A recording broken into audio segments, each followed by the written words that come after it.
Hello Amaze, இன்னைக்கு ஜிம்முக்கு ஒரு ஒன் ஷாட் தான் பார்க்க போகிறோம். Destiny already plan. I hope உங்களுக்கு இந்த ஒன் ஷாட் பிடிக்கும்னு நான் நினைக்கிறேன். அண்ட் ஒரு டிஸ்க்ளைமர், இது கண்டிப்பாக சேட் எண்டிங்காக தான் இருக்கும். அதுக்கப்புறம் கொய்யால் என்னடி பண்ணி வச்சிருக்கேன் ஒரு வார்த்தை சொன்னியா அப்படின்னு யாருன்ட்டு கேட்கக்கூடாது. நான் முன்னாடியே கேட்டேன், டேக்கு போடவா ஜிம்முக்கு போடவான்னு. நீங்கள் ஜிம்முக்கே போடுங்க அப்படின்னு 2-3 பேர் சொல்லிட்டீங்க. ஸோ அதுவும் இல்லாமல் நான் அக்கா இந்த ஸ்டோரி சொல்லும்போது நான் ஜிம்மனை தான் யோசித்தேன். ஸோ அதனால ஜிம்மனே எனக்கு சட் ஆகிட்டாரு. நான் போட போகிறேன். அதுக்கப்புறம் யாரையும் நீ திட்டக்கூடாது, சேட் எண்டிங் கேட்பேன். எனக்கு மனதைரியம் ஜாஸ்தி தான், கேளுங்க. அப்படி இல்லைன்னா ஸ்கிப் பண்ணிட்டு ஓடி போயிருங்கடா.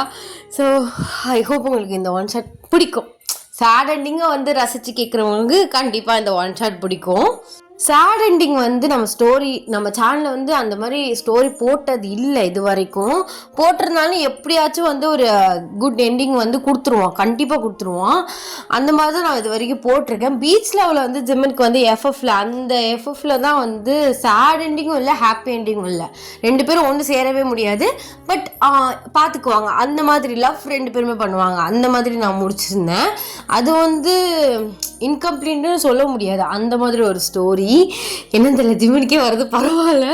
எனக்கு இந்த ஸ்டோரி கேட்கும் போது ஒரு பையன் இவ்வளோ லவ் பண்ணுறானா அப்படிங்கிற ஒரு ஆச்சரியம் இருந்தது. ஸோ அதனால தான் நான் இதை போட போகிறேன். அண்ட் நம்ம வாட்ஸ்அப் சேனலோட லிங்க், இன்ஸ்டா ஐடியோட லிங்க் அண்ட் பிளாக் சேனலோட லிங்க் டிஸ்கிரிப்ஷன் பயோவில் இருக்குது. ஸோ வேணுங்க ஃபாலோ பண்ணி ஜாயின் பண்ணிக்கோங்க. ஸோ வாங்க ஸ்டோரிக்குள்ளே போகலாம். த ப்ரெசன்ட் சீன், இன்ட்ரோ இதெல்லாம் வேணாம், நான் ஸ்டோரியிலே சொல்கிறேன். The present scene. நீங்கள் நல்லா அசந்து தூங்கிட்டு இருக்கீங்க. ஸோ அப்போலாம் உங்களுக்கு ட்ரீமில் ஒரு வாய்ஸ் கேட்குது.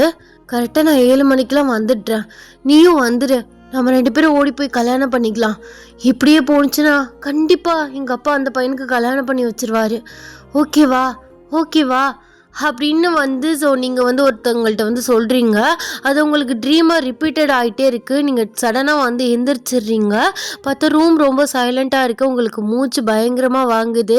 அப்போலாம் நீங்கள் கத்துறீங்க, லூசியா லூசியா இங்கே ஒரு நிமிஷம் வாடி அப்படின்னு கத்துறீங்க. ஸோ உங்கள் பேத்தி ஓடி வர்றா. கிராண்ட்மா என்னாச்சு என்னாச்சு, உங்களுக்கே இப்படி வேர்க்குது? ஏசி ஓடிட்டு இருக்கும் போதோ எல்லாரும் என்னை விட்டு எங்கே போனீங்க? இல்லை, ஒரு மாதிரி ஒரு கெட்ட கனவு, அதான் ஒரு மாதிரி படபடப்பாக இருக்குது. எனக்கு கொஞ்சம் அந்த தண்ணி எடுத்தாயேன். இந்தாங்க அப்படின்னு சொல்லிட்டு உங்களுக்கு அந்த வாட்டர் கேனை கொடுக்குறா. நீங்கள் தண்ணியை குடிக்கிறீங்க. அவள் அப்படியே உங்களுக்கு முதுகில் பேட் பண்ணி விடுறா. என்னாச்சு கிராண்ட்மா, என்ன கனவு கண்டீங்க? தாத்தா எதுவும் கனவுல வந்தாரா? அவர் இல்லடி, இது என்னோட பாஸ்டா. என்ன சொல்றீங்க? அப்போ உங்களுக்கு பாஸ்ட்லாம் இருக்கா கிராண்ட்மா? நான் என்னடி ரொம்ப வயசான காலமா என்ன, பாஸ்ட்லாம் இல்லாம இருக்குமா? அதெல்லாம் இருக்கு. நெஞ்சில் ஒரு ஓரமாக இன்னும் அந்த மெமரிஸை நான் வச்சுட்டு தான் இருக்கேன். அது அப்பப்போ இந்த மாதிரி தான் கனவா டிஸ்டர்ப் பண்ணுது.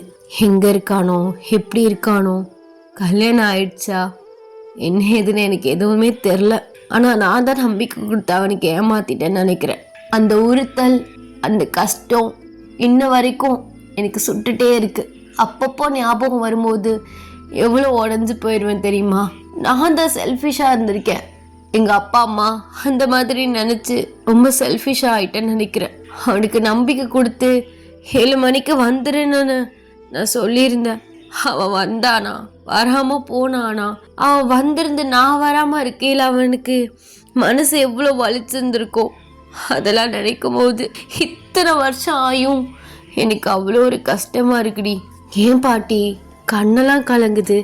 அந்தளவுக்கு லவ் பண்ணிங்களா? எனக்கு உங்கள் ஸ்டோரியை சொல்கிறீங்களா? என்னடி ஸ்டோரி சொல்கிற? இல்லை பாட்டி, அம்மா லவ் பண்ண பையனே கல்யாணம் பண்ணிக்கிட்டாங்க. நீங்கள் அவங்களுக்கு சப்போர்ட்டிவாக இருந்தீங்க. ஏன்னா உங்களுக்கு அந்த கஷ்டம் தெரியும்ல, லவ் பண்ண பையனை கல்யாணம் பண்ணாமல் போனால் அது எந்த அளவுக்கு வலிக்கும்னு. அதான் கேட்குறேன். நீங்கள் உங்கள் அப்பா அம்மாக்காக வீட்டில் பார்த்த மாப்பிள்ளையே கல்யாணம் பண்ணிக்கிட்டீங்க. உங்கள் லவ் ஸ்டோரி எப்படி, அந்த பையன் எப்படி 2 பேரும் மீட் பண்ணீங்க, அந்த மாதிரி கேட்குறேன். உங்களுக்கு ஏதாவது டிஸ்டர்ப் ஆகுனா சொல்ல வேணாம். இத்தனை வருஷம் கழிச்சு என் கதையை கேட்குறியா? ஆமாம் பாட்டி, எனக்கு கேட்கணும்னு தோணுச்சு. உங்களுக்கு இப்போ 52 வயசாகுது. உங்களுக்கு மேரேஜ் ஆகையில் 25. இப்போ உங்களுக்கு 52 வயசாகுது. அப்போது நீங்கள் 27 வருஷமாக உங்கள் பாசம் மறக்காமலே ஞாபகத்தில் வச்சுருக்கீங்களா? தாத்தாவை மேரேஜ் பண்ணக்கப்புறம் கூட உங்களால் அவரை மறக்க முடியலையா? ஏன் ரீப்ளேஸ் பண்ண முடியலையா? அதெல்லாம் உனக்கு சொன்னால் எங்கடி புரிய போகுது? இந்த காலத்து பசங்களுக்கு இப்போலாம் ட்ரூ லவ்னு எங்கே இருக்குது? நாங்கள் அவ்வளோ லவ் பண்ணோம் 2 பேரும். எங்கள் அப்பாட்ட எவ்வளவோ கெஞ்சினேன், அவர் கொஞ்சம் கூட இறங்கி வரவே இல்லை. அப்பாவா அம்மாவா அவரான்னு பார்க்கும்போது எனக்கு அவர் தான் பெருசாக தெரிஞ்சார். ஆனால் என்னால் அன்னைக்கு போகவே முடியல. அவர் அதுக்கப்புறம் அடுத்த நாள் எனக்கு மேரேஜ் ஆனிச்சு. வாசலே பார்த்துட்டு இருந்தேன், வந்துடுவாரா, இந்த கல்யாணத்தை நிறுத்திடுவாரான்னு ஒவ்வொரு தடவையும் எதிர்பார்த்தேன். ஆனால் அவர் வரவே இல்லை. ஒருவேளை நான் நாள் போகாத கோவத்தில் கூட அவருக்கு சரி அவங்க அப்பா அம்மா தான் முக்கியம்னு அவள் போயிட்டான்னு கூட அவர் நினச்சிருந்துருக்கலாம். ஆனால் என் மேலே தானே எல்லா தப்பும். நான் அவரை பார்க்க போயிருந்துருக்கணும். நான் தான் செல்ஃபிஷாக வந்துட்டேன். எங்கள் அப்பா என்னை எமோஷனலாக பிளாக்மெயில் பண்ணி கல்யாணம் பண்ணி வச்சிட்டாரு. ஆனால் உங்கள் தாத்தாவே குறை சொல்லக்கூடாது, என்னை நல்லா பார்த்துக்கிட்டாரு. அவர் கொஞ்ச நாள் எனக்கு டைம் கொடுத்தாரு. 6 months போணுச்சு. அதுக்கப்புறம் தான் நாங்கள் எங்கள் லைஃபே ஸ்டார்ட் பண்ணோம். ஆனால் இந்த 27 வருஷத்தில் அவன் ஒரு தடவை கூட என்னை நினைக்காம இருந்திருப்பானா? ஒரு வாட்டி கூட அவன் என் பேர் சொல்லியிருப்பானா? அப்படிங்கிற மாதிரி எனக்கு யோசனை வந்துக்கிட்டே இருக்கு. ஆனால் அவனை நினைக்காத நாளே கிடையாது, மறக்கவும் இல்லை அவனை நான். அப்படியே ஒரு ஓரமாக என் காதலன் என் மனசுக்குள்ளே இருந்துக்கிட்டே தான் இருக்கான். முதல் காதல் டி, அது அப்படிலாம் மறக்க முடியாது. ஆனால் இப்போ அவன் எப்படி இருக்கான்? அவனுக்கு பேரம்பேத்தியெல்லாம் இருக்காங்களா? அப்படி இப்படின்னு எனக்கு பல யோசனை வருது. ஆனால் அவனை பார்க்குற அந்த நாள் கண்டிப்பாக வரும்னு நினைக்கிறேன். அதுக்குள்ளேயும் நான் இறந்து போயிடக்கூடாது. அவனை பார்த்து அவன் காலில் விழுந்து நான் மன்னிப்பு கேட்கணும். அந்த ஒரு நொடிக்காக தான் உங்கள் தாத்தா இறந்ததுக்கப்புறம் கூட இன்னும் இந்த உசிரை பிடிச்சி வச்சிட்ருக்கேன். எனக்கு அவனை பார்க்கணும், மனசார மன்னிப்பு கேட்கணும். அவன் நல்லபடியாக இருக்கானான்னு நான் பார்க்கணும். என்ன மாதிரி கல்யாணம் பண்ணி அவனுக்குன்னு ஒரு ஒய்ஃப், அவனுக்குன்னு பேர குழந்தைங்க இவங்கெல்லாம் இருக்காங்களான்னு நான் பார்க்கணும்டி. அது எனக்கு துடிச்சிக்கிட்டே இருக்கு. சரி கிராண்ட்மா, அழுகாதீங்க, உங்களுக்கு ஹெல்த் சரியில்லாமல் இருக்கு. லூசியா, கிராண்ட்மாக்கு ஒரு ஹெல்ப் மட்டும் பண்ணுறியா? சொல்லுங்க கிராண்ட்மா, கண்டிப்பாக உங்களுக்காக பண்ணுறேன். அப்படி நீங்கள் உங்கள் பேத்தியை பார்த்து கேட்டுட்ருக்கையிலேயே உங்கள் பொண்ணு ஏஞ்சல் உள்ளே என்ட்ரி ஆகுறா. என்னம்மா ஆச்சு? அப்புறம் ஒரு மாதிரி கத்துனீங்க. நான் ரொம்ப கீழே இருந்தேன், அதான் லூசியாவை போக சொன்னேன். இப்போ பரவாயில்லையா? எதுவும் கெட்ட கனவு எதுவும் கண்டிங்களா என்ன? அது கிராண்ட்மா அவங்க பாஸ்டில் கனவுல கண்டாங்களாம், அதான் ஒரு மாதிரி ஆயிடுச்சு. அப்படியாம்மா? அதெல்லாம் விடுங்க, அதெல்லாம் ஒன்றும் ஆகாது. அவருக்கும் இந்நேரம் உங்களை மாதிரி பேரம்பேத்தின்னு இருந்திருப்பாங்க. அப்போ உங்களுக்கு தெரியுமாம்மா? எனக்கு ஸ்டோரிலாம் தெரியாதுடி. எங்கள் அம்மா ஒரு தடவை என் லவ்வை பற்றி சொல்ல போகும்போது இந்த மாதிரி சொன்னாங்க. பாஸ்டில் லவ் பண்ணேன், பேரண்ட்ஸ் சப்போர்ட் இல்லாதனால தான் இந்த மாதிரி ஆயிடுச்சு, அவங்க என்ன ஏதுன்னு எனக்கு எதுவுமே தெரிலன்னு சும்மா மேலோட்டமாக எங்கள் அம்மா சொன்னிச்சு. அதனால எனக்கு தெரியும். நீ அதெல்லாம் நினச்சி ஃபீல் பண்ணிகிட்ருக்காதம்மா. ஆனால் நானும் எத்தனையோ தடவை கேட்டேன்டி, உங்கள் கிராண்ட்மா அவங்க ஸ்டோரியை சொல்லவே மாட்டுறாங்க. என்னன்னே தெரியல, சீக்ரெட்டாக வச்சுருக்கு போல எங்கள் அம்மா. அப்படியாம்மா? அப்படிலாம் ஒன்றும் இல்லடி. என்ன இப்போ உங்கள் 2 பேருக்கும் என் காதல் கதை தெரியணுமா? ஆமாம் பாட்டி, ப்ளீஸ் உன் பேத்திக்காகவும் உன் பொண்ணுக்காகவும் உன் கதையை கொஞ்சம் சொன்னீன்னா அந்த இன்கம்ப்ளீட் ஸ்டோரியை நாங்கள் கேட்போம்ல. ஏன்னா படத்தில் தான் பார்த்துருக்கேன் இன்கம்ப்ளீட்டான ஸ்டோரி. தடவையா அதுவும் நம்ம பாட்டிக்கு ஒரு இன்கம்ப்ளீட் ஸ்டோரி இருக்குன்னு தெரியும் போது எனக்கு கேட்கணும்னு ஆர்வமாக இருக்குது. சரி சொல்கிறேன், இப்படி உட்காருங்க அப்படின்னு சொல்லிட்டு உங்கள் பேத்தியும் உங்கள் பொண்ணையுமே நேராக உட்கார வைக்கிறீங்க. ஒரு குட்டியாக அவங்க லவ் ஃப்ளாஷ்பேக் போயிட்டு வந்துடலாம். ஒரு 32 வருஷத்துக்கு முன்னாடி நீங்கள் காலேஜ் 2nd year படிச்சுட்டு இருக்கீங்க. உங்களுக்கு கீதா அப்படின்னு ஒரு ஃப்ரெண்டுமே இருக்கா. உங்களுக்கு ஜெமின் அப்படின்னு சொல்லிட்டு ஒரு லவர் பாய் இருக்கான். நீங்கள் காலேஜ் 1st yearலேருந்து சின்சியராக லவ் பண்ணிட்டு இருக்கீங்க. பட் அவர் உங்களோட சீனியர். நீங்கள் காலேஜில் ஒரு பெஞ்சில் உட்காந்துருக்கீங்க. எங்கே போனா இவன்? எவ்வளோ நேரமாக வெயிட் பண்ணிகிட்ருக்கேன், இன்னும் தானே வரான்? எப்போ பாரு மேட்ச்னு அப்படின்னு சொல்லிட்டு நீங்கள் ரொம்ப கோவமாக உட்காந்துருக்கீங்க. ஸோ அப்போலாம் உங்கள் பக்கத்தில் டக்குன்னு ஜிமின் வந்து உட்காந்து உங்கள் ஷோல்டரில் கையை போடுறாரு. என்னடி கோவமா இருக்கியா? ஆமாம், கோவமாக தான் இருக்கேன். போயிரு எந்திரிச்சு, எனக்கு உன்னை பார்க்கவே எரிச்சலாக இருக்கு. ஓ, இப்போ எரிச்சலாக இருக்கோ? முன்னெல்லாம் பார்க்கணும் பார்க்கணும் பார்க்கணும்னு ஓடி ஓடி வருவா, இப்போ என்ன எரிச்சலாக இருக்குன்னு சொல்கிறா? ஆமாம், இப்போவும் பார்க்கணும் பார்க்கணும் ஓடி தான் வரேன். ஆனால் உனக்கு தான் ஒரு ஆசையுமே இருக்க மாட்டேங்குது. எப்போ பாரு மேட்ச்னு அங்கேயே உட்காந்துட்டு இருக்க. எவ்வளோ எரிச்சலாக வருது தெரியுமா எனக்கு? எத்தனை கால் பண்ணுறேன், ஒரு காலாவது பிக்கப் பண்ணுறியா? சரி கோவப்படாத, ஸ்போர்ட்ஸ் டே வருதுல்ல, ஸோ அதுக்கான ப்ராக்டிஸ் வந்து போயிட்டுருக்கு. அதனால தான் நான் வேறு எதுலேயுமே கான்சன்ட்ரேட் பண்ணாமல் அதில் போயிட்டுருக்கேன். ஓ, அப்போது என்னோட உனக்கு ஸ்போர்ட்ஸ் டே தான் முக்கியம் அப்படி தானே? இங்கே பாரு, சின்ன புள்ளத்தனமாக பேசிகிட்டு இருக்காத. அதான் வந்துட்டான்ல, ½ பர்மிஷன் கேட்டு வந்திருக்கேன். சொல்லுங்க மேடம், என்ன விஷயம்? அப்போது உனக்கு ஒன்றும் சொல்கிறதுக்கு இல்லை அப்படி தானே? ஐயோ, எங்கிட்டு பேசினாலும் எப்படி போனால் லாக் பண்ணால் நான் அப்போ என்ன தான் பேசுறது? நீ ஒன்றும் பேச வேணாம், எனக்கு என்னமோ பயமாக இருக்குது ஜிமின். எதுக்கு பயப்படுற? அப்படி இல்லை, எங்கள் அப்பா என்ன சொல்ல போகிறாரோ தெரியல. இத்தனை வருஷத்தில் அப்பா அம்மா என்னென்ன சூஸ் பண்ணுறாங்களோ அதே அக்செப்ட் பண்ணி அதான் என் ஹாப்பினஸ்னு போயிட்டேன். இப்போ ஃபர்ஸ்ட் டைம் அவங்களுக்கு ஆப்போசிட்டாக நான் உன்னையே சூஸ் பண்ணியிருக்கேன். கண்டிப்பாக உன்னையே அக்செப்ட் பண்ணிக்கணும். நீ எதுவுமே பண்ண வேணாம், ஒரு நல்ல ஜாப்பில் மட்டும் இரு. நான் எப்படியாவது பேசி இதை பண்ணிடுறேன். ஆனால் எனக்கு என்னவோ பயமாகவே இருக்குது. எங்கே உன்னை என்கிட்டேருந்து பிரிச்சிருவாங்களோ, நீ என்னை விட்டு போயிடுவியோன்னு ஒவ்வொரு செகண்டு ரொம்ப பயமாக இருக்குது ஜிமின். பைத்தியம், சும்மா அதை இதெல்லாம் நினச்சி திங்க் பண்ணிகிட்டு இருக்காதடி. அதெல்லாம் ஒன்றும் ஆகாது. நான் உனக்கு தான், நீ எனக்கு தான், சரியா? உங்கள் அப்பா அம்மாலாம் சமாளிச்சிக்கலாம். இந்த வருஷம் முடிய போகுது, ஒரு நல்ல ஜாப் நானும் தேடிக்கிறேன். ஓகே, நீ வந்து அடுத்த வருஷம் படித்ததுக்கப்புறமும் சும்மா இருக்காத. சும்மா இருந்தால் ஏதாவது மேரேஜ் அப்படி இப்படின்னு பேச ஆரம்பிச்சிருவாங்க. அடுத்த ஒரு 2 வருஷம் படி, அதுக்குள்ளே நான் ஓரளவு செட்டில் ஆகிடுவேன். அதுக்கப்புறம் நம்ம வீட்டில் சொல்லி மேரேஜ் பண்ணிக்கலாம், ஓகேவா? சரி ஜிமின், ஓகே. ஆனால் என்னை விட்டு நீ எப்போதுமே போக மாட்டேல்ல? சத்தியமாக போக மாட்டேன். நீ போகாமல் இருந்தால் சரி தாண்டி. இல்லை, நான் போகலாம் மாட்டேன், எனக்கு நீங்கள் தான் வேணும் அப்படின்னு சொல்லிட்டு அவரை வந்து நல்லா டைட்டாக வந்து ஹக் பண்ணிக்கிறீங்க. இப்படியே வந்து உங்கள் வருஷம் வந்து போயிட்டே வந்து இருக்குது. ஸோ கரெக்டாக அவருமே வந்து 3rd இயர் வந்து முடிச்சிடுறாரு. நீங்கள் நெக்ஸ்ட் இயர் நீங்கள் வந்து சீனியர் ஆகுறீங்க. நீங்களுமே வந்து நல்லா வந்து படிக்கிறீங்க. ஆக்சுவலாக நீங்கள் வீட்டுக்கு ஒரே பொண்ணு, ரொம்ப செல்ல பொண்ணு தான். பட் வந்து சின்ன வயசுலேருந்து அப்பா அம்மா ஆசைக்கு ஏற்றது தான் நீங்கள் வந்து பண்ணிகிட்ருக்கீங்க. அவங்கள இழுத்து ஒரு வார்த்தை கூட பேச மாட்டீங்க, அந்த மாதிரி ஒரு பொண்ணு. ஜிமின்மே வந்து வீட்டுக்கு வந்து ஒரே பையன். பட் வந்து அவங்க அப்பா அம்மா 2 பேருமே வந்து டைவர்ஸ் பண்ணி வந்து பிரிஞ்சுட்டாங்க. இவர் வந்து அப்பப்போ வந்து பார்க்குறது, மீட் பண்ணுறது, ஸோ இவருக்கு ஒரு கார்டியனை போட்டு எல்லா வேலையுமே வந்து பார்த்துட்டு இருக்காங்களே தவிர வந்து ஸோ ஜிமின் வந்து அப்பா கூடயும் இல்லை, அம்மா கூடயுமே வந்து இல்லை. ஸோ இப்போ புரிஞ்சிருக்கும் நான் நினைக்கிறேன்.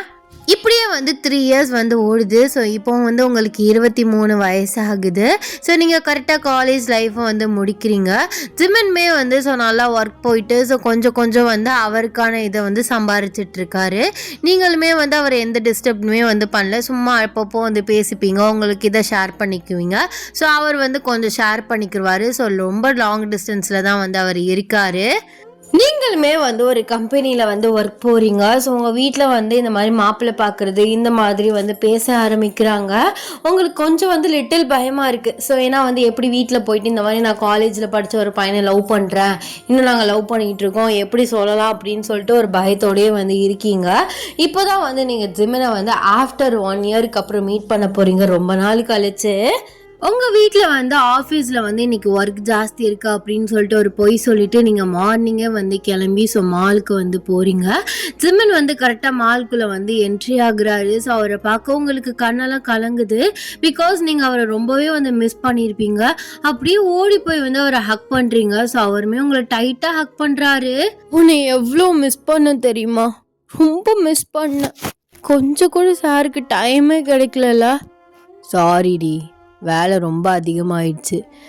இன்னும் 1 இயருக்குள்ளே ஃபாரினுக்கு ட்ரை பண்ணுறா அப்படின்னு சொல்லிட்டு இருக்காங்க. அந்த ஒர்க்கு அது இதுன்னு போயிட்டுருக்கா. அதான் கொஞ்ச நாள் தான் இந்த டிஸ்டன்ஸ்லாம்.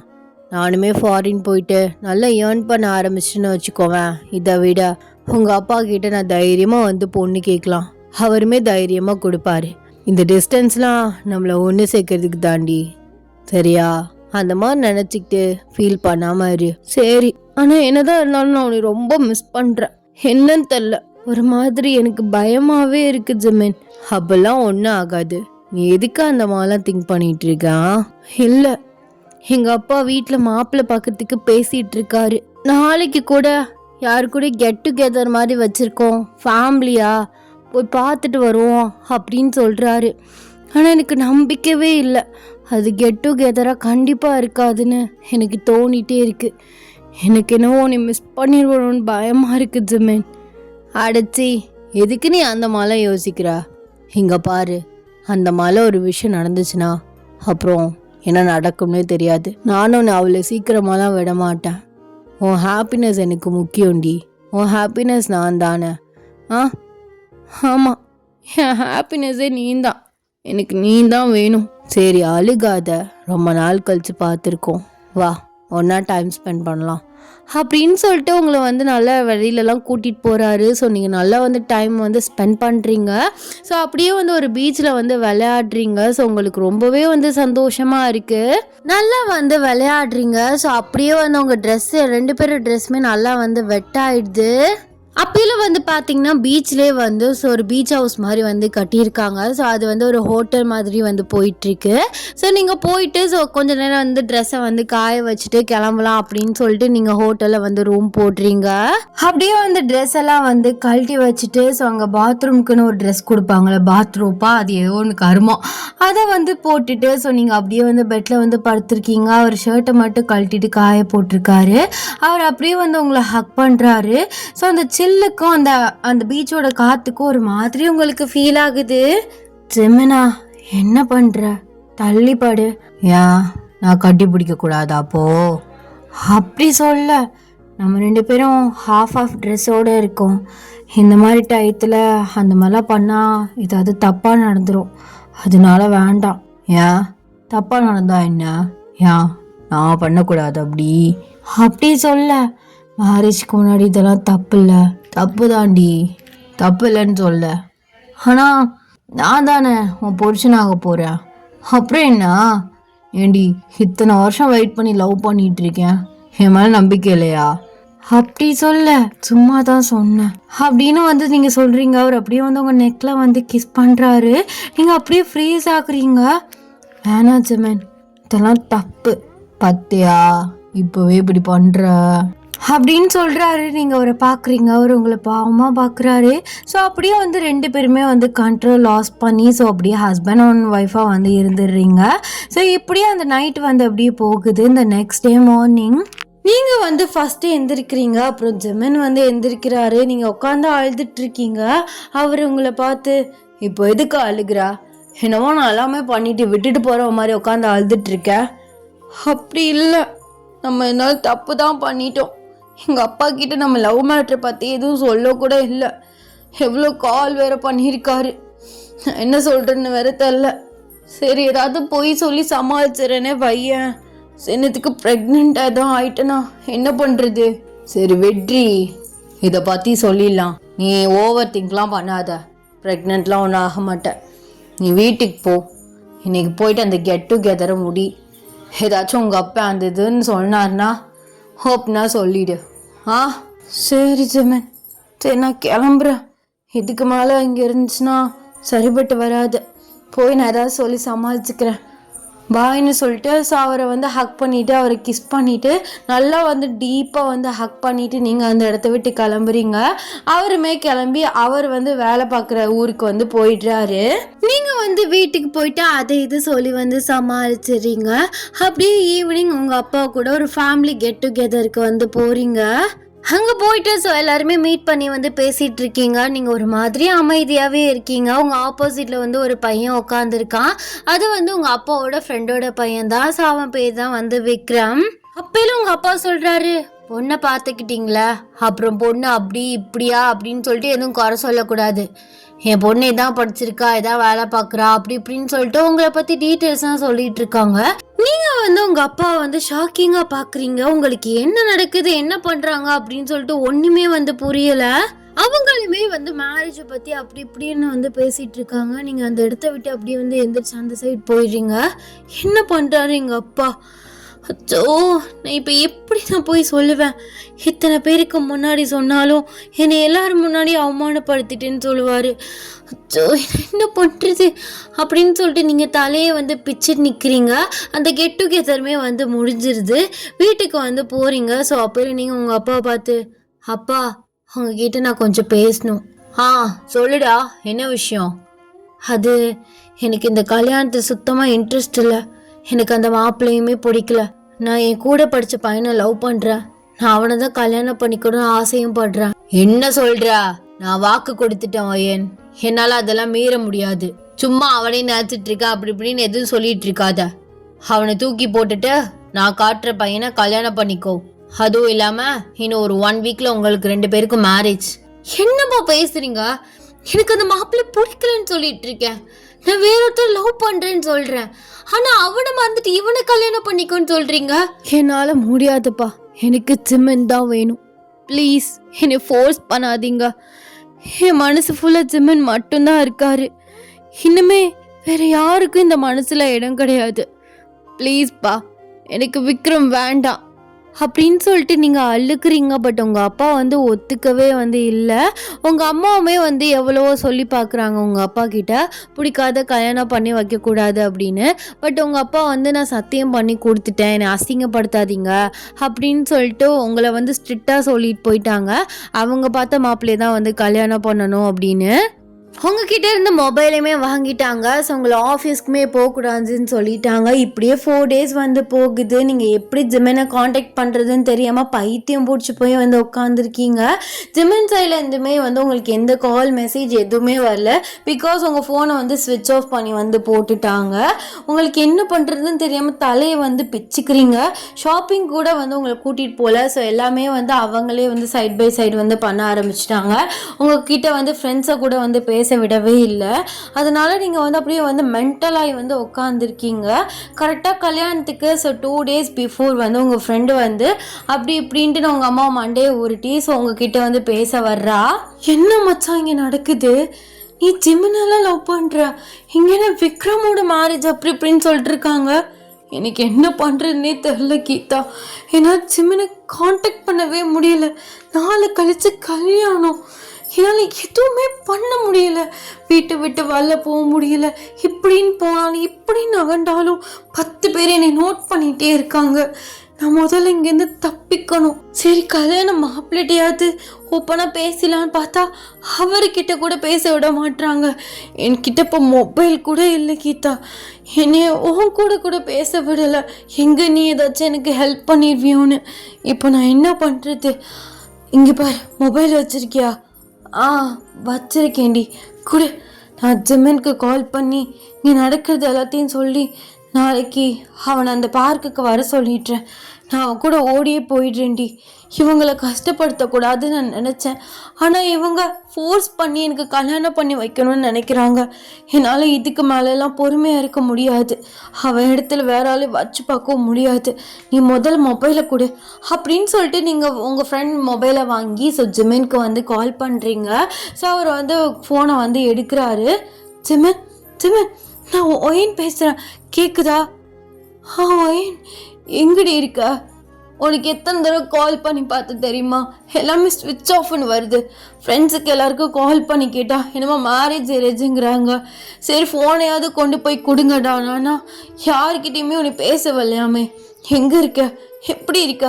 எங்கே தான் ஜிம்மன்? வீட்டில் அடைஞ்சு போயிருக்கேன். என்னை எங்கேயுமே வழியில் கூட கூட்டிகிட்டு போல விடவும் இல்லை. என்னை உன்கிட்டேருந்து பிரிக்க பார்க்குறாங்க. இப்போ கீதா ரொம்ப கஷ்டப்பட்டு அம்மா கிட்ட கெஞ்சி இனி தனியாக பேச வந்திருக்கா. அதான் அவகிட்டேருந்து மொபைலை வாங்கி அவனுக்கு கால் பண்ணேன். எனக்கு என்னவோ நீ மிஸ் பண்ணிடணும்னு பயமாக இருக்குது. என்னால் சத்தியமாக உன் பிளேஸில் வேறால வச்சு பார்க்க முடியாதுடா. என்னால் நீ இல்லாமல் இருக்க முடியாது. நான் ஒன்று சொல்கிறேன், அது நீ செய்வியா? சொல்றி, நான் என்ன வேணால் செய்கிறேன். எனக்கு நீ தான் வேணும். ஆனால் மாப்பிள்ளை என்னமோ வெல் செட்டில் அப்படி இப்படின்லாம் சொல்லிட்டு இருக்காங்க. அதான் உங்கள் அப்பா அங்கிட்டு விழுகிறாரா? அவர் எதுக்கு அப்படி பண்ணுறாருன்னு தெரியல. காசு பணத்தை பார்க்குறாரா என்னன்னு தெரியல. நமக்கு அதெல்லாம் தேவையில்லை ஜிமின். இப்போ அதை பற்றி பேச எனக்கு டைம் இல்லை. நாளைக்கு கரெக்டாக ஒரு 7 மணி போல் நலுங்கு முடிஞ்சக்கப்புறம் நான் SM பார்க்குக்கு வந்துடுறேன். நீயுமே வந்துடு. நம்ம ஓடி போயிடலாம். ஓடி போய் மேரேஜ் பண்ணிக்கலாம். 1 வருஷமோ 2 வருஷமோ அதுக்கப்புறம் நம்ம வந்துக்கலாம். அப்போ கண்டிப்பாக அவங்க அக்செப்ட் பண்ணிப்பாங்க. என்னால் இதுக்கு மேலே இருக்க முடியாது ஜிமின், மறந்துடாமல் வந்துடு அப்படின்னு நீங்கள் சொல்லிட்டு இருக்கையிலே வந்து ரூம் டோர் வந்து தட்டுறாங்க. ஐயோ, ஆட்கள்லாம் வந்துட்டாங்க. நான் வந்துடுறேன், மறந்துடாமல் வந்துரு ஜிமின், நான் உனக்காக எதிர்பார்த்து அந்த இடத்துல நிற்பேன் அப்படின்னு சொல்லிட்டு நீங்கள் வந்து காலை வந்து கட் பண்ணிடுறீங்க. ஸோ அந்த டே வந்து இப்படியே போகுது. இந்த நெக்ஸ்ட் டே வந்து நீங்கள் நலுங்கெல்லாம் வந்து முடிச்சுட்டு ஜுவல்ஸ் எல்லாத்தையுமே கழட்டி வச்சுட்டு நீங்கள் அப்படியே வந்து பார்த்துட்ருக்கீங்க. ஸோ யாராவது இருக்காங்களா அப்படின்னு. கரெக்டாக வந்து 7:30 வந்து ஆயிடுச்சு. ஐயோ, ½ கூடவே ஆயிடுச்சு. அவன் வெயிட் பண்ணுவானே அப்படின்னு சொல்லிட்டு நீங்கள் அப்படியே வந்து மெயின் டோர் வெளியில் போகிறீங்க. அப்போலாம் வந்து உங்கள் அப்பா வந்து உங்கள் முன்னாடி வந்து நிற்கிறாரு. அவரை பார்க்கல நீங்கள் ஷாக்காகி நிற்கிறீங்க. எங்கே போகிற? அது அப்பா, நாளைக்கு கல்யாணத்தை வச்சுட்டு எங்கே போகிற? இல்லை, ஃப்ரெண்டை ஒருத்தி வந்திருக்காளாம், அதான் அட்ரஸ் கேட்டா, அதான் நான் போய் கூட்டிகிட்டு வந்துடலான்னு போகிறேன்ப்பா. அதெல்லாம் நீலாம் ஒன்று போவேணா. எங்கே வந்திருக்கா? பஸ் ஸ்டாண்டா, ரயில்வே ஸ்டேஷனா, இல்லை ஏர்போர்ட்டா? ஏர்போர்ட் தான்ப்பா, ஏர்போர்ட் தான். ஏர்போர்ட்டா? நான் SM பார்க்குன்னு கேள்விப்பட்டேன். அப்பா, அது யாருக்கிட்டடி போய் சொல்கிற? எதுவும் தெரியாதுன்னு நினச்சிட்டு இருக்கியா? நேற்று உன் ஃப்ரெண்டு நம்பரை வாங்கி நீ அவனுக்கு கால் பண்ணது எல்லாமே எனக்கு தெரியும். இந்நேரம் அவன் அந்த இடத்துல இருக்க மாட்டான். அவனை அடித்து தூக்கி வீச சொல்லிட்டான். அவன் இந்நேரம் உசுரோடு இருக்கானா என்னன்னு தெரில. அப்பா ப்ளீஸ்ப்பா, அப்பெல்லாம் எதுவும் பண்ணிடாதீங்க. அவன் பாவம், எனக்காக வெயிட் பண்ணுவான்ப்பா. நான் வருவேன்னு அவனுக்கு நம்பிக்கை கொடுத்துருக்கேன். என்னை விட்டுருங்க, நான் ஓடி போயிட்டேன்னே சொல்லிக்கோங்க. ப்ளீஸ்ப்பா, என்னை விட்டுருங்க. என்னால் அவனை சத்தியமாக மறக்க முடியாது. அவன் இல்லாத வாழ்க்கையை என்னால் இமேஜினேஷனே பண்ண முடியல. ப்ளீஸ்ப்பா. இங்கே பாரு, சும்மா அடம் முடிச்சிட்டு இருக்காத. இப்போ நீ போனா அவன் உசுரோடு இருக்க மாட்டான், அப்புறம் நாங்களும் உசுரோடு இருக்க மாட்டோம். ப்ளீஸ்ப்பா, இப்பெல்லாம் பேசாதீங்க. எனக்கு நீங்கள் 2-3 பேருமே வேணும்.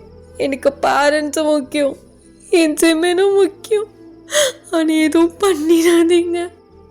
அவனுக்கு ஒன்றும் ஆகக்கூடாதுன்னா நீ நாளைக்கு நான் சொல்கிற மாப்பிள்ளைக்கு கழுத்தை நீட்டுற. இப்போ நீ போனால் அவனு செத்துருவான், நாங்களும் ஏதாவது பண்ணி செத்து போயிடுவோம். அப்போ நீ எங்கே போய் நிற்ப? உன்னோட ஆசைக்காக 3 பேரும் இழைக்க போறியா? இல்லைப்பா, சத்தியமாக நான் அந்த மாதிரி நினைக்கல. நான் உங்ககிட்ட எவ்வளவோ சொன்னேன்ல, நான் ஜிமினை லவ் பண்ணுறேன்னு. எதுவும் பண்ணிடாதீங்க. அப்பா அம்மா பாசம் கூட இல்லாமல் வாழ்ந்தவன், இருந்தும் இல்லாத ஒரு வாழ்க்கையை வாழ்ந்தவன். அவனுக்கு எதுவும் ஆயிடக்கூடாது என்னால். அப்போ உள்ள போ. எனக்காக வெயிட் பண்ணுவான்ப்பா. அதெல்லாம் வெயிட் பண்ண மாட்டான். அவனெல்லாம் நான் அடித்து அப்போவே தூக்கி வீச சொல்லிட்டேன். நீ ஒன்று கவலைப்படாத. அவனை ஹாஸ்பிட்டலில் சேர்க்க சொல்லி பேவும் நானே பண்ணிடுறேன். அவன் உசுரோடையாவது இருந்துட்டு போகிறான். ஆனால் நீ போனால் கண்டிப்பாக செத்து போயிடுவான். ஏன்ப்பா இப்படி பண்ணுறீங்க? போடி முதல்ல உள்ள. அவன் உயிரோடு இருக்கணும்னு ஆசைப்பட்டீன்னா போ. இல்லை இல்லை செத்து போயிடணும்னு நினச்சேன்னா நீ வெளியில் போ, தாராளமாக போ. அவனும் செத்துருவான், நாங்களும் செத்துருவோம் அப்படின்னு அவங்க சொன்னக்கப்புறம் நீங்கள் அப்படியே அழுதுகிட்டே வந்து ரூமுக்கு வந்து போயிடுறீங்க. ஸோ அப்படியே வந்து நீங்கள் படுத்துடுறீங்க. உங்களுக்கு ஜிமின் நினப்பாவே இருக்குது. எப்படி இருக்கான், என்ன பண்ணுறான் அப்படின்னு ஒன்றுமே தெரிலன்னு சொல்லிட்டு நெக்ஸ்ட் டே ஆகுது. ஸோ உங்களுக்கு வந்து மேக்கப் இதெல்லாம் வந்து போடுறாங்க. பட் நீங்கள் அழுதுகிட்டே வந்து இருக்கீங்க. அப்போயும் உங்கள் அப்பா வந்து உள்ளே வராரு. அப்போலாம் எல்லாருமே வெளியில் போகிறாங்க. இங்கே பாரு ஓயன், ஒழுங்கு மரியாதையே கல்யாணம் பண்ணிக்கோ. அவனுக்கு ஒன்றும் ஆகலை, நான் ஹாஸ்பிட்டலில் சேர்க்க சொல்லிட்டேன், சரியா? அவன் நல்லபடியாக தான் இருக்கான். நீ விக்ரம கல்யாணம் பண்ணிவிட்டு மூவ் ஆன் பண்ணிவிட்டு வாழ்க்கையை பாரு. அவனும் அப்படி தான், கண்டிப்பாக மூவ் ஆன் பண்ணிட்டு போயிடுவான். சும்மா எல்லாரோட லைஃபையும் கெடுத்துட்டு இருக்காத அப்படின்னு சொல்லிட்டு வந்து போயிடுறாங்க. நீங்கள் அப்படியே வந்து கல் மாதிரி வந்து உட்காந்துருக்கீங்க. ஸோ உங்களுக்கு மேரேஜுமே வந்து முடியுது. அப்போலாம் உங்கள் பொண்ணு வந்து சொல்கிறா, தாத்தா இவ்வளோ கொடூரமானவராமா? ஆமாடி, அவருக்கு வரட்டு கௌரவம் அதான் முக்கியமாக தெரிஞ்சிச்சு. அந்த கௌரவத்துக்காக என் வாழ்க்கையை நாசம் பண்ணிட்டாரு. அதுக்கப்புறம் ஒன்று நடந்துச்சுடி. உங்கள் அப்பா கிட்ட நான் எல்லாத்தையுமே ஓப்பனாக சொல்லிட்டேன். அவருமே எனக்கான டயத்தை கொடுத்தாரு. கரெக்டாக கல்யாணம் ஆகி 30 நாள் எனக்கு பீரியட்ஸ் தள்ள ஆரம்பிச்சிது. எனக்கு ஒன்றுமே புரியல. நாங்கள் 2 பேரும் லைஃப்பை ஸ்டார்ட் பண்ணவே இல்லை. பீரியட்ஸ் எப்படி ஸ்கிப் ஆகணும்? 45 டேஸில் நான் ப்ரெக்னெண்ட்டாக இருக்கேன்னு தெரிய வந்துச்சு. இதை போய் உங்கள் அப்பா கிட்ட சொன்னேன். இந்த மாதிரி மேரேஜ்க்கு முன்னாடி என் சிம்மன் கூட இந்த மாதிரி இருந்தேன், கண்ட்ரோல் இதாகிடுச்சு, அப்போல இந்த மாதிரி ஆய்ந்திருக்கலாம், நீங்கள் இதை ஒரு ரீசனை வச்சு எனக்கு டிவோர்ஸ் கொடுத்துருங்க, நான் ஜிம்மனை தேடி நான் அவர் கூட லைஃப்பை இது பண்ணிக்கிறேன் அப்படின்னு சொன்னேன். அப்போல அவர் சொன்னார், அவனை பற்றி இந்த 1 மந்தில் உனக்கு எந்த டீட்டெயிலுமே கிடைக்கல, நம்ம இன்னும் 10 டேஸில் ஃபாரின் கிளம்ப போகிறோம், நீ அவனை நம்பி போய் எதுக்கும் நீ உன் வாழ்க்கை கெடுத்துக்கிற, இப்போ நான் சொன்னால் ஊருக்கே இது தெரியும், அசிங்கப்பட்டு போய் நிற்கணும். எனக்கு உன்னை அசிங்கப்படுத்துகிற மைண்ட் செட்லாம் இல்லை, ஏன்னா நானுமே உன்னை லவ் தான் பண்ணுறேன். ஒன்றும் இல்லை, விடு, அவன் கண்டிப்பாக மூவ் ஆன் ஆகி அவன் வாழ்க்கையை பார்க்க ஆரம்பிச்சிருவான். உன் வயிற்றுல இருக்க பிள்ளைய நான் என் பிள்ளைய ஏற்றுக்கிறேன், நீ இப்போலாம் ஏற்றுக்கணும் அவசியம் இல்லை, உனக்கு நான் டைம் கொடுக்குறேன், நீ எவ்வளோ நாள் வேணால் எடுத்துக்கோ, மாதம் எடுத்துக்கோ, வருஷம் கூட எடுத்துக்கோ, அதுக்கப்புறம் நீ என்னை ஹஸ்பண்டாக அக்செப்ட் பண்ணிக்கிட்டா போதும்னு சொன்னாருடி. ஆக்சுவலாக நான் லவ் பண்ணவனும் ஒரு ஜென்யூனான ஜென்டில்மேன். அவன் எனக்கு மேரேஜ் ஆனதுக்கப்புறம் நான் இருக்கனா இல்லையான்னு கூட அவனுக்கு தெரிஞ்சிருக்கும். கண்டிப்பாக இங்கே தான் இருக்கா, இந்த ஊரில் இல்லை வேறு ஊரில் இருக்கான்னு அவனுக்கு கண்டிப்பாக தெரிஞ்சிருக்கும் ஜிம்மனுக்கு. ஆனால் அவன் எனக்கு நல்ல லைஃப் கிடச்சிருக்குன்னு அவனுமே ஒதுங்கி போயிட்டான்னு நினைக்கிறேன். இவர் எல்லாமே தெரிஞ்சும் சரி என்னை அக்செப்ட் பண்ணிக்கிட்டாரு. இப்படி 2 பேருக்கும் நடுவில் நான் அப்படியே அடங்கி போயிட்டேன். அப்போதான் நீ பிறந்த. நான் சொன்னேன்ல 6 மந்த்ஸுக்கு அப்புறம் தான் நான் அவரை அக்செப்ட் பண்ணிவிட்டு ஹஸ்பண்டை ஏற்றுக்கிட்டேன்னு. அப்போலாம் எங்கள் லைஃப் ஒன்று நாங்கள் ஸ்டார்ட் பண்ணல.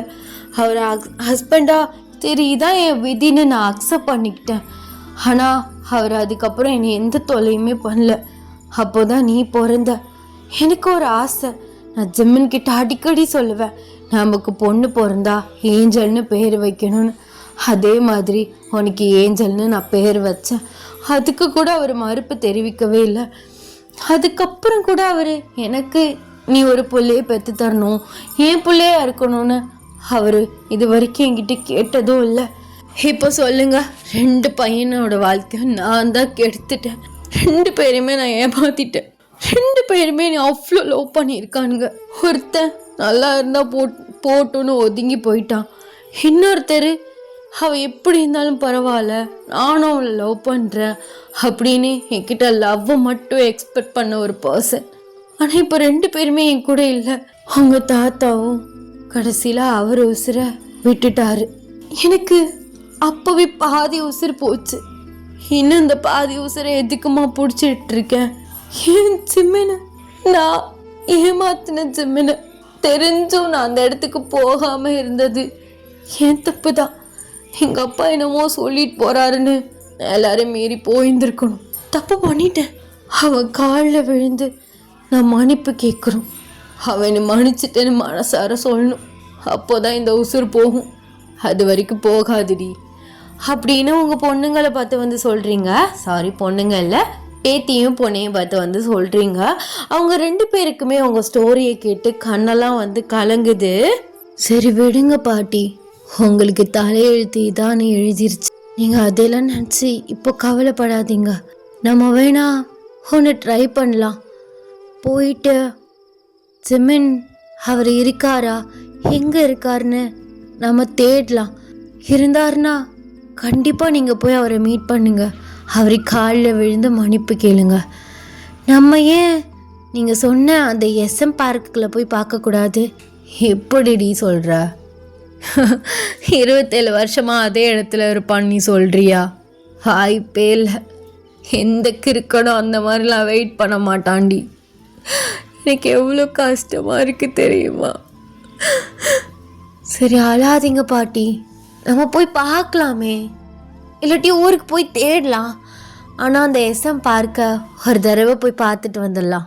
ம் சரி போகலாம். எதுக்கு இதுக்கு மேலே டைம் வேஸ்ட் பண்ணிட்டு இன்றைக்கே நைட்டே கிளம்பலாம் அப்படின்னு வந்து உங்கள் பொண்ணு உங்கள் பேத்தியுமே வந்து சொல்கிறாங்க. நீங்கள் நைட்டே வந்து கிளம்பி உங்கள் சொந்த ஊருக்கு வந்து போகிறீங்க. சொந்த ஊர் வந்து ரீச் ஆகிட்டு உங்கள் சொந்த வீட்டுக்கு வந்து போகிறீங்க. உங்களுக்கு பல மெமரிஸ் இன்னுமே அதிகமாக வந்து ஞாபகம் வருது.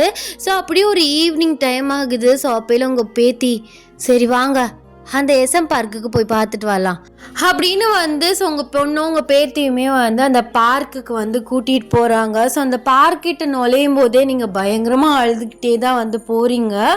கரெக்டாக வந்து போய் நிற்கிறீங்க. அப்போல ஒரு மரத்தடிக்கு கீழே ஒரு ஸ்டோன் பெஞ்ச் இருக்குது. அப்போல வந்து அந்த இடத்துல ஒரு வயசான ஆள் வந்து உட்காந்துருக்க மாதிரி இருக்குது. நீங்கள் அப்படியே வந்து கொஞ்சம் கொஞ்சமாக வந்து பக்கத்தில் வந்து போகிறீங்க. பக்கத்தில் போகுமே அப்படியே ஸ்டக்காகி போய் நிற்கிறீங்க. பார்த்தா வந்து ஜிமின் வந்து வயசான தோற்றத்தோடு வந்து உட்காந்துருக்காரு. அவரை பார்க்க உங்களுக்கு அழுக வருது. நீங்கள் அப்படியே அழுதுகிட்டே நிற்கிறீங்க. கிராண்ட்மா என்னாச்சு கிராண்ட்மா? அங்கே பாரு ஜிமின் தான், அது ஏன் ஜிமின் தான் உட்காந்துருக்கான், ஏன் ஜிமின் தான் அது அப்படின்னு சொல்லிட்டு நீங்கள் அப்படியே கீழே உட்கார போகிறீங்க. உங்கள் பொண்ணு உங்கள் பேத்தியும் அப்படியே வந்து உங்களை வந்து தாங்கின மாதிரி வந்து பிடிச்சிக்கிறாங்க. அப்படியே உங்களை பக்கத்தில் வந்து கூட்டிகிட்டு போகிறாங்க. அவங்க பக்கத்தில் நீங்கள் அப்படியே போயிட்டு அவர் அப்படியே ஒரு காலில் வந்து விழுக்கிறீங்க. அவர் வந்து உங்களை கன்ஃபியூஸ்டாக வந்து பார்க்குறாரு. உங்கள் பேத்தியும் உங்கள் பொண்ணும் வந்து நிற்கிறாங்க. யாருமா நீங்கள்? யார் நீங்கள்? அது நீங்கள் ஜிமினா? ஆமாம் நான் தான் ஜிமின், பார் ஜிமின். ஆமாம் இது யாரு அப்படின்னு சொல்லிட்டு உங்களை பார்க்குறாரு. அப்படியே வந்து உங்களை பார்க்கவுமே அவர் கண்டுபிடிச்சிடுறாரு. உங்கள் கண்ணை பார்க்கலே வந்து தெரியுது அவரோட ஒயன் தான் நீங்கன்னு. ஒயன் நீயா அப்படின்னு உங்களை பார்த்து கேட்குறாரு. நீங்கள் அவர் காலை பிடிச்சி சாரி ஜிமின் என்னை மன்னிச்சிரு, இத்தனை வருஷமா இதே டயத்தில் வந்து உட்காந்துட்டு இருக்கியா, இல்லை இந்த இடத்த விட்டு போகவே இல்லையா நீ? உன்னை நான் ஏமாத்திட்டேன். என்னால் அந்த சுச்சுவேஷனில் என்ன பண்ணுறதுன்னு தெரியல. எனக்கு நீயும் முக்கியமாக தெரிஞ்ச, அதனால தான் நான் வரல. இந்த 27 வருஷத்தில் உன்னை நினைக்காத நாளே இல்லை தெரியுமா? I'm sorry Jimin. பரவாயில்ல ஒயன், எனக்கு எல்லாமே தெரியும். கீதா எல்லாத்தையுமே சொல்லிட்டா. அப்புறம் நானுமே யோசித்தேன், அவளுக்கு ஒரு நல்ல லைஃப் கிடச்சிருக்கு, நம்ம இனிமேல் போய் அவளை டிஸ்டர்ப் பண்ண வேணான்னு நானே விட்டுட்டேன். இந்த 27 வருஷத்தில் இங்கே வந்து உட்காராத நாளே இல்லை. எப்போது 7 மணிக்கெலாம் வந்து இங்கே வெயிட் பண்ணுவேன். இந்த 27 வருஷத்தில் ஒரு தடவையாவது நீ வந்து என்னை பாத்திர மாட்டியான்னு ஒவ்வொரு தடவையும் நான் உனக்காக வெயிட் பண்ணுவேன். ஆனால் நீ வரவே மாட்டேன். ஆனால் எனக்கு அந்த மனசு வரவே இல்லை. என்னைக்காவது என்னை கண்டிப்பாக அவள் தேடி வருவான்னு இந்த 27 வருஷமாக நான் வெயிட் பண்ணிகிட்டு இருந்தேன். அதே மாதிரி என் ஒயன் என்கிட்ட திரும்ப வந்துட்டா. ஆனால் ரொம்ப வயசாகி, ஆனால் எவ்வளோ வயசானாலும் என் ஒயன் எனக்கு சின்ன பொண்ணு தான். இதான் நம்ம பொண்ணு ஏஞ்சல் அப்படின்னு சொல்லிட்டு உங்கள் பொண்ணை வந்து காட்டுறீங்க. நடந்தது எல்லாத்தையுமே வந்து அவர்கிட்ட வந்து சொல்கிறீங்க. அவர் வந்து ஏஞ்சலை வந்து ஹக் பண்ணுறாரு. இப்போ சொல்லுங்க, என்னை மன்னிச்சிட்டியா? நீ மன்னிச்சிட்டியான்னு சொல்லு. மன்னிச்சிட்டேன் ஓயன்.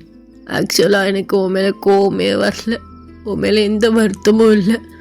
அந்த சுச்சுவேஷனில் யாராக இருந்தாலும் அப்படி தான் யோசிச்சிருப்பாங்க. ஆனால் நீ என்னைக்கா இருந்தாலும் என்னவள் தான். அதை கடைசியாக நீ என்னை வந்து சேர்ந்துட்ட. எனக்கு இது போதும், இனிமேல் சாவே வந்தாலும் சந்தோஷமாக எடுத்துக்குவேன் அப்படின்னு சொல்கிறாரு. நீங்கள் அவர் அப்படியே டைட்டாக வந்து ஹக் பண்ணுறீங்க. அவருமே வந்து உங்களை டைட்டாக வந்து ஹக் பண்ணுறாரு. அப்படியே வந்து 2 பேருமே வந்து உட்காந்துருக்கீங்க. அவர் ஷோல்டரில் வந்து நீங்கள் சாஞ்சிருக்கீங்க. உங்கள் பொண்ணும் உங்கள் பேத்தியுமே இதை வந்து ஃபோட்டோவாக எடுக்கிறாங்க. பாருங்கம்மா எவ்வளோ அழகாக இருக்காங்கன்னு. கடைசியில் 2 பேருமே பேசிக்கிட்டாங்க. எவ்வளோ அழகாக இருக்குது 2 பேரையும் ஒன்றா பார்க்கையில் அப்படின்னு சொல்லிட்டு அவங்க ஆப்போசிட்டில் உட்காந்து ஸோ இதெல்லாம் வந்து பார்த்துட்ருக்காங்க. நீங்கள் அப்படியே வந்து அவர் ஷோல்டர்லேயே வந்து கண்ணை வந்து மூட்டுறீங்க. அவர் வந்து உங்கள் தலைக்கு மேலே அவர் தலையை வந்து சாய்க்கிறாரு. சரிம்மா, லேட் ஆயிடுச்சு, வா 2 பேரையும் எழுப்பலாம், எவ்வளோ நேரம் இப்படியே உட்காந்துருப்பாங்க அப்படின்னு சொல்லிட்டு 2 பேருமே வந்து உங்களை டச் பண்ணுறாங்க. பட் நோ மூமெண்ட்ஸில் வந்து 2 பேருமே இருக்கீங்க. கிராண்ட்மா, கிராண்ட்பா, எந்திரிங்க. அப்பா, அம்மா, லேட் ஆயிடுச்சு, எந்திரிங்கம்மா அப்படின்னு சொல்லிட்டு 2 பேருமே வந்து ஷேக் பண்ணுறாங்க. ஸோ அப்படியே வந்து டெத்தான பர்சன் வந்து எப்படி விழுவாங்க அந்த மாதிரியுமே 2 பேருமே வந்து அவங்கவுங்க கையில் போய் வந்து விழுக்கிறீங்க. ஆக்சுவலாக 2 பேருமே ஒன்றா வந்து டெத் ஆகிட்டீங்க. உங்கள் பேத்தியும் உங்கள் பொண்ணுமே வந்து ஸோ 2 பேரையுமே ஹக் பண்ணி செம்மையாக வந்து அழுக்கிறாங்க.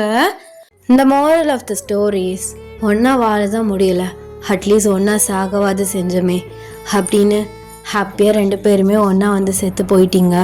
அவருமே வந்து அவரோட கடைசி மூச்சை உங்களை கடைசியாக ஒரு தடவை பார்த்தணும் தான் அவரோட லாஸ்ட் ப்ரீத்தை வந்து பிடிச்சி வச்சுக்கிட்டாரு.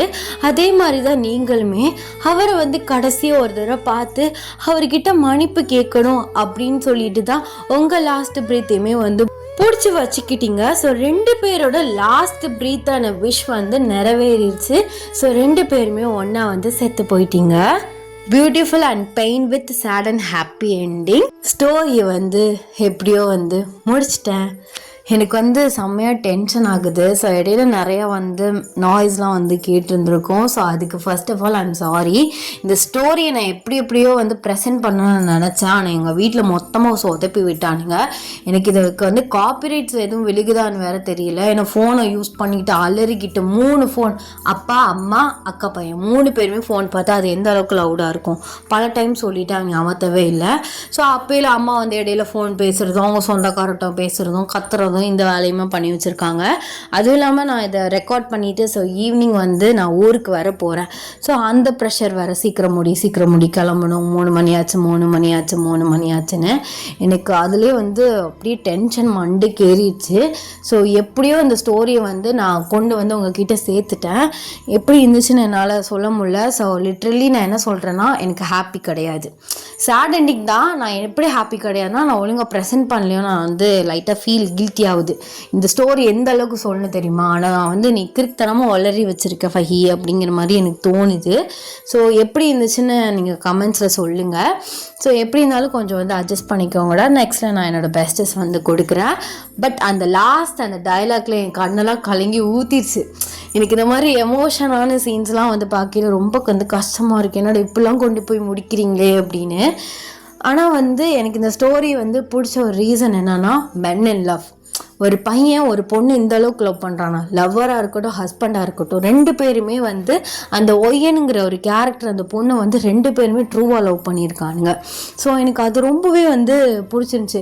ஒய்யன் வந்து அவளோட சூழ்நிலைக்காக அந்த மாதிரி தள்ளப்பட்டா, பட் 2 பேருமே அதை புரிஞ்சுக்கிட்டு இன்ன வரைக்கும் வெயிட் பண்ணிட்டு இருந்திருக்காங்க. ஆக்சுவலாக இந்த இதில் வந்து ஜிம்மனுக்கு வந்து மேரேஜ் எதுவுமே ஆகலை. ஜிம்மன் வந்து யாரையுமே கல்யாணமுமே வந்து பண்ணிக்கல. ஸோ அதை நான் இடையில சொல்லலான்னு இருந்தேன். ஸோ பட் ஜிம்மனோட ஸ்டோரி வரத்துக்குள்ளே எனக்கு வந்து டைம் ஆயிடுச்சு. ஜிம்மன் வந்து லாஸ்ட் மினிட் வரையும் உங்களே நினச்சிட்டு தான் வந்து இருந்திருக்காரு. ஸோ அவருக்கான வந்து பார்ட்னரை அவர் தேடவே வந்து கிடையாது. எப்போதுமே வந்து அந்த 7 மணி போல் அவர் அந்த பார்க்கில் வந்து உங்களுக்காக வந்து வெயிட் பண்ணுவார். ஸோ நீங்கள் வந்துட மாட்டிங்களான்னு சொல்லிட்டு எனக்கு இந்த ஸ்டோரி கேட்கலப்பா என்ன லவ்டா இது சாமி அப்படிங்கிற மாதிரி இருந்துச்சு. எனக்கு ரொம்ப பிடிச்சிருந்தது. ஸோ அதனால தான் பரவாயில்ல, ஒன்றா வாடுற மாதிரி சீன் வரலனாலும் சேட் எண்டிங் மாதிரி முடியறதா இருந்தாலும் கடைசியில் 2 பேர் பார்த்துடுறாங்களே, இதுவும் one of the happy ending மாதிரி தான் அப்படின்னு சொல்லிட்டு தான் நான் வந்து இந்த ஸ்டோரி வந்து சூஸ் பண்ணி போட்டதுக்கு ரீசனு. ஸோ ஐ ஹோப் உங்களுக்கு இந்த ஒன் ஷாட் பிடிச்சிருக்கோன்னு நான் நினைக்கிறேன்.